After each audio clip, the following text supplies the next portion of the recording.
नमस्कार दोस्तों, मैं सुनीता और आप सबका स्वागत करती हूँ आपके अपने ही channel enjoy pops and plants में। तो फ्रेंड्स, यहाँ पर तो बहुत बारिश हुई। मैं कानपुर से हूँ और कल सारे दिन बेतहाशा बारिश होती रही, रात भी बारिश हुई। अभी थोड़ा सा निकला, देखिए अभी भी ज़मीन गीली है और अभी भी मैं टहल रही थी तो थोड़ा सा बूंदाबांदी हुई है और अभी भी लग रहा है कि आज की भी फोरकास्टिंग है कि बारिश होगी। तो मैंने सोचा जल्दी जल्दी वीडियो बना लूँ। और ये देखिए हमारी लौकी अब तैयार हो रही है खाने लायक, और बस इसको आज मैं इस वाली को तो हार्वेस्ट कर लूँगी और इस वाली को छोड़ दूँगी। बाकी मैं पहले कर चुकी हूँ जिसका वीडियो मैंने शेयर किया है। तो फ्रेंड्स, आज का वीडियो मैं जल्दी जल्दी इसलिए बना रही हूँ कि कहीं बारिश ना आ जाए। और साथ साथ एक प्रश्न आया था, किसी ने पूछा मुझसे कि जो हम अपने सॉइल मिक्स बनाते हैं तो उसके लिए कोकोपीट मिलाते हैं और राइस हस्क मिलाते हैं, इन दोनों में से कौन सा बेटर है। तो सबसे पहली बात तो है कि जो मैंने अनुभव किया है, जो मैंने भी कई साल से मैं गार्डनिंग कर रही हूँ, तो कोकोपीट है तो आसानी से उपलब्ध है। आपको जहाँ पर भी बीज भंडार है या जहाँ पर भी आपको अपने गार्डनिंग से संबंधित सामान मिलते हैं, ऑनलाइन भी मिल जा रहा है आसानी से।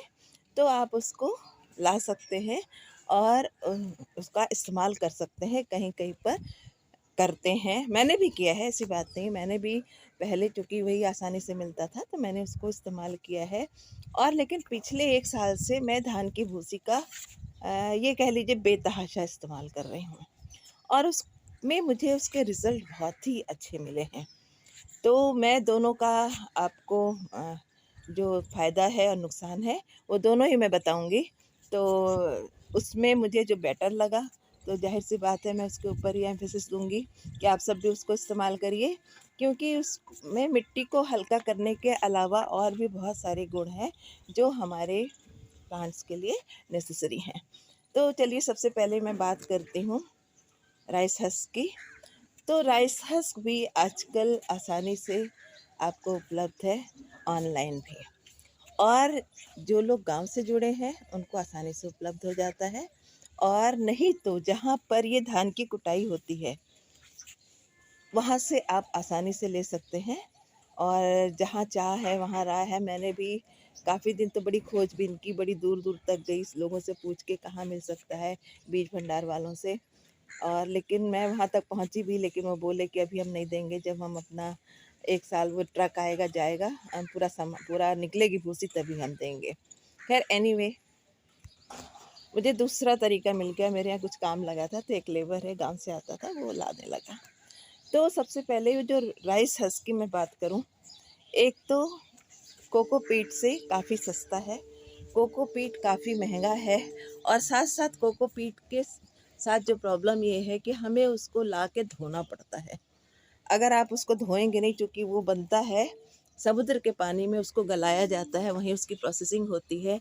तो वो नमकीन पानी को अगर हम अपने मिट्टी में डाल देंगे तो जाहिर सी बात है कि नमक वाला पानी हमारे प्लांट्स को कुछ न कुछ नुकसान पहुंचाएगा ही पहुंचाएगा।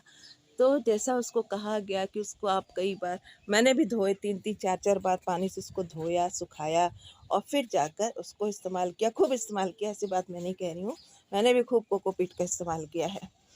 तो ये एक तो जो सबसे बड़ा ड्रॉबैक ये है कि मिल तो जाता है आसानी से, लेकिन उसको धोने सुखाने का झंझट बहुत बड़ा है। मतलब काफ़ी समय लग जाता है, फिर उसको धोइए, सुखाइए, फैलाइए छत पर, फिर उसको इकट्ठा करिए और फिर उसका इस्तेमाल करते हैं। जबकि जो सबसे बड़ी खूबी है राइस हस्क की, कि आप ले आइए और सीधे उसका इस्तेमाल आप अपने गार्डन में, अपनी मिट्टी में कर सकते हैं। तो ये जो सबसे बड़ा कारण है।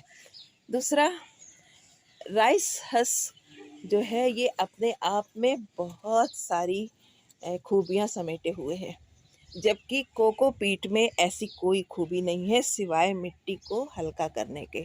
उसकी कोई न्यूट्रिशन वैल्यू नहीं है, उसके डिकम्पोज होने के बाद भी जो हमारे प्लांट्स को मिल सके। हमारे प्लांट्स को जो न्यूट्रिशन मिल सकता है, बहुत अच्छा मिल सकता है, वो राइस हस्क से है।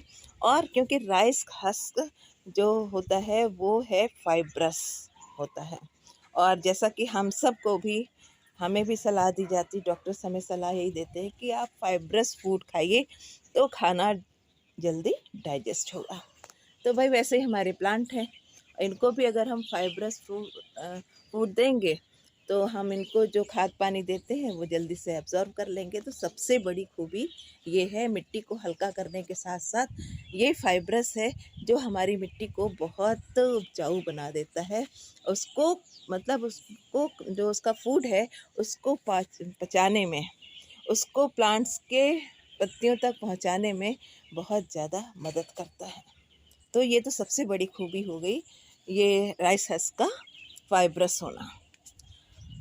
तो और इसके बाद जो दूसरी सबसे बड़ी खूबी है इसकी, वो ये है कि ये जो राइस हस्क होता है ये प्लांट के मिट्टी के पीएच लेवल को बैलेंस करके रखता है।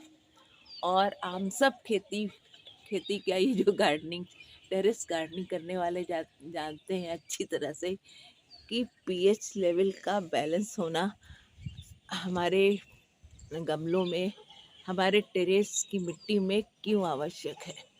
थोड़ी सी मिट्टी होती है, उसी में हम कुछ न कुछ लगा देते हैं, और उसमें भी अगर उसका पीएच लेवल गड़बड़ हुआ तो बस करते जाइए, मेहनत करते जाइए, मिलना कुछ भी नहीं है।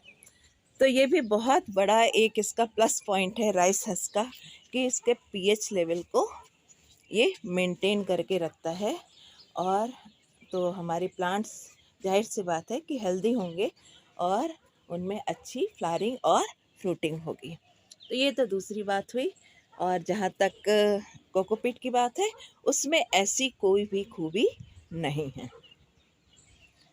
तो ये दो जो सबसे बड़ी खूबी है राइस हस्क की। और तीसरी एक और, राइस हस्क मिट्टी में मिल के फिर ये डिकम्पोज हो जाता है, और धीरे धीरे, हालांकि इसको डिकम्पोज होने में टाइम लगता है, और लेकिन डिकम्पोज होके और ये फिर खुद एक खाद का काम हमारे प्लांट्स के लिए करता है। तो ये भी अच्छी बात है। आम के आम, गुठलियों के दाम। आपकी मिट्टी भी हल्की हो गई और थोड़े दिन बाद वो मिट्टी भी बहुत ज़्यादा उपजाऊ हो गई। तो जाहिर सी बात है कि हम वही चीज़ इस्तेमाल करेंगे जिससे हमारी मिट्टी बहुत ज़्यादा उपजाऊ हो। तो ये तीन खूबी के अलावा जो चौथी खूबी है इसमें, कि ये मिट्टी को लूज़ करता है, मिट्टी को ढीला करता है, और फिर इसमें पानी रुकने नहीं देता। आप देख लीजिए, किसी भी गमले में मेरे पानी नहीं रुका है, किसी भी टब में, किसी भी गमले में मेरे पानी नहीं रुका है। हालांकि कल सारे दिन बारिश होती रही, रात में बारिश हुई है, लेकिन पानी कहीं पर भी नहीं है, क्योंकि मैं बहुत अच्छी मात्रा में मैंने इस साल राइस हस्क का इस्तेमाल किया है। तो क्योंकि ये पानी एब्जॉर्ब भी नहीं करता है और रुकने भी नहीं देता है, जबकि कोकोपीट पानी को एब्जॉर्ब करके रखता है। और उससे ऐसी बारिश में रूट रॉट होने की बहुत बड़ी समस्या होती है। और मुझे लगता है कि अगर मैंने राइस हस्क की जगह इसमें कोकोपीट इतनी मात्रा में मिलाया होता तो ये मेरे सारे प्लांट्स इस बारिश में समाप्त हो गए होते, क्योंकि पहले शुरुआत में मैंने मिलाया और यही गलती करती रही।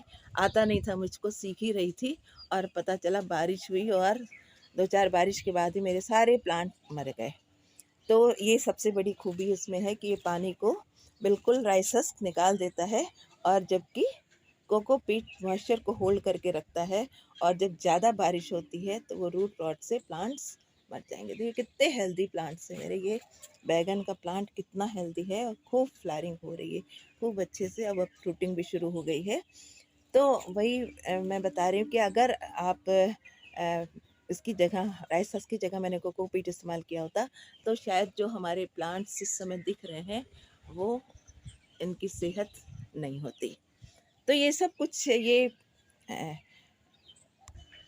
तो ये राइस हस्क और कोकोपीट में क्या यूज़ करें, क्या नहीं इस्तेमाल करें, इसके बारे में कुछ बातें थी जो मैंने आपको बताई। और मेरे ख्याल से बिल्कुल क्लियर हो गया होगा, स्पष्ट हो गया होगा आप सबको कि हमें क्या इस्तेमाल करना चाहिए और क्या नहीं करना चाहिए। आप बिल्कुल कोकोपीट का इस्तेमाल करें, लेकिन सबसे पहले तो उसमें पानी का ध्यान रखें। और बाकी और जो मैंने बताई कि कोकोपीट सिर्फ मिट्टी को लाइट करता है और उसमें कोई न्यूट्रिशन नहीं होता है। तो उस तुलना में अगर हम देखें तो ये राइस हस्क बहुत ज़्यादा फ़ायदेमंद है, बहुत ज़्यादा अच्छा है, फाइब्रस है, पीएच लेवल को मेंटेन करता है और खुद ब खुद अपने आप में एक फर्टिलाइज़र का काम करता है। खुद ये कंपोस्ट हो जाता है और ये हमारा एक फर्टिलाइज़र अपने आप हमारी मिट्टी में मिल जाता है प्लांट्स में। प्लांट्स ग्रोथ कितनी अच्छी हो जाती है। तो फ्रेंड्स, बस आज मुझे यही बताना था कि राइस हस्क और कोकोपीट में क्या खूबियाँ हैं और क्या परेशानियाँ हैं, दोनों में क्या कमियाँ हैं। तो मेरे ख्याल से स्पष्ट हो गया होगा आपको। तो बस आज के लिए इतना ही। और चैनल पर नए हैं तो चैनल को बिल्कुल सब्सक्राइब करना मत भूलिएगा और वीडियो अगर पसंद आया हो तो लाइक और शेयर भी ज़रूर कीजिए। Thanks for watching. फिर मिलते हैं किसी नए वीडियो में किसी नई जानकारी के साथ। तब तक के लिए नमस्कार। Thanks for watching.